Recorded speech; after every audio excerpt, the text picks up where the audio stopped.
Today, we're going to explore an important concept in algebra: linear equations in two variables, specifically verbal equations. In this lesson, we'll learn how to translate word problems into linear equations involving two variables. Word problems can seem tricky at first, but once you understand how to break them down, you'll see that they're really just another way of expressing the same algebraic ideas. Let's see how this works. Let's start by breaking down what we mean by verbal equations. A verbal equation is simply a word problem that can be translated into a mathematical equation. In this case, we'll work with problems involving two variables, typically represented as x and y. These variables can represent quantities like time, distance, or cost, and we'll use them to model real-world scenarios. The equation we'll often use looks like this, where a, b, and c are constants. X and y represent the two variables we're working with. The coefficient a represents the rate at which one quantity changes with respect to the other. For example, if you're solving a problem about total cost, it could represent the cost per item. The coefficient b typically represents the rate associated with a second variable. In a cost example, b could represent the cost of another item or service. The constant c is usually the total or the limit in the problem, such as the total budget or total time available. By understanding how these constants and variables relate to each other, we can model real-world scenarios using this type of linear equation. Let's look at an example to see how this works. A car rental company charges $40 per day to rent a car, plus a one-time fee of $20 for insurance. Write a linear equation that models the total cost C for renting the car for D days. Let's start by breaking down this problem and translating it into a linear equation. We'll start by identifying the two quantities that change in this problem. In this case, the total cost C depends on the number of days D the car is rented. So, D represents the number of days, and C represents the total cost. Next, we analyze how the cost is structured. There are two parts to the cost. The company charges $40 per day to rent the car, so for D days, the total daily cost is 40D. The one-time insurance fee is $20, so it does not depend on the number of days and remains a constant. Now that we've identified the two components, we can write the linear equation that models the total cost C. This equation tells us that the total cost C is equal to $40 times the number of days D, plus the one-time insurance fee of $20. Great job! We've successfully translated the word problem into a linear equation. Let's look at another example. A landscaping company charges $50 per hour for labor and $30 per tree planted. Write a linear equation that models the total cost C if a customer hires the company for H hours of labor and requests that T trees be planted.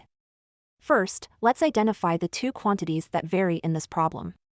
We can let H represent the number of hours of labor and T represent the number of trees planted. The total cost depends on both of these variables. Next, we analyze the cost structure. Similar to the previous example, we have two components of the cost. The company charges $50 per hour of labor. So, for H hours, the total labor cost is 50H. The company also charges $30 for each tree they plant. So, for T trees, the total tree planting cost is 30T. Now that we've identified the two components, we can write the linear equation that models the total cost C. This equation tells us that the total cost C is equal to $50 times the number of hours H, plus $30 times the number of trees T. Let's apply this equation to a specific scenario. Suppose a customer hires the company for 4 hours of labor and wants 5 trees planted. To find the total cost, we substitute H equals 4 and T equals 5 into the equation. Now, let's calculate the total. We get that the total cost for this project is $350.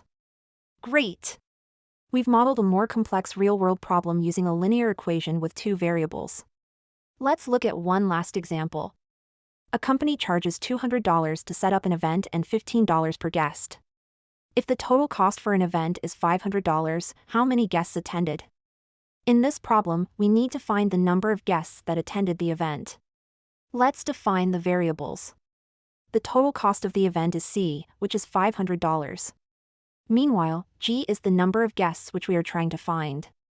The total cost consists of two parts, the setup fee and the per guest charge. The company charges $200 to set up the event. This fee is constant, no matter how many guests attend. Additionally, they charge $15 for each guest. So, the total cost equation is C equals 200 plus 15G, where 200 is the setup fee and 15 is the cost per guest. Now, let's substitute the total cost C into the equation and solve for G. Subtract 200 from both sides to isolate the variable term. Next, divide both sides by 15 to find the number of guests. So, the number of guests is 20. Let's now compare our answer to the choices provided. From here, we can see that choice B is the correct answer. Well done! We solved a more complex word problem using a linear equation in two variables.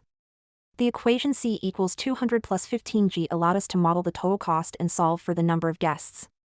By carefully following each step, we arrived at the correct answer, 20 guests. Let's quickly recap the key concepts we've learned in this lesson. In this video, we worked through 3 examples to understand how to translate word problems into linear equations involving 2 variables. The key formula we used throughout was ax plus by equals c, where x and y represent 2 changing quantities, and a, b, and c are constants. This equation allows us to model real-world situations and solve for unknowns. Keep practicing, and soon you'll be able to confidently solve any problem that involves linear equations in 2 variables.